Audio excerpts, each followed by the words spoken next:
Okay, I'll just show you how to pair a mobile to the Bluetooth audio system in this 2017 VW Golf. First of all, we have to make sure Bluetooth is on. So Bluetooth's on there, and it's already picked it up there, VW BT4368. But what you need to do, click on phone. If there's nothing already attached, find mobile phone. So we'll click that, or click it, touch it. It's actually searching, it's come up here. We'll wait for it to show, because sometimes you know you can jump the gun here. So we'll wait for it to find it on the screen. But it's already showed up on the phone. The phone's found the audio system. We need to wait for the audio system to find the phone. It's now actually gone off. So we'll wait for it to come back on.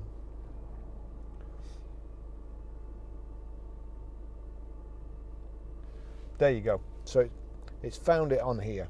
So if I touch that, hands-free telephone connecting to, here we go, pair. So pair there. Does the key match? Yes. Allow contacts and favorites to sync. Yeah, why not? So allow.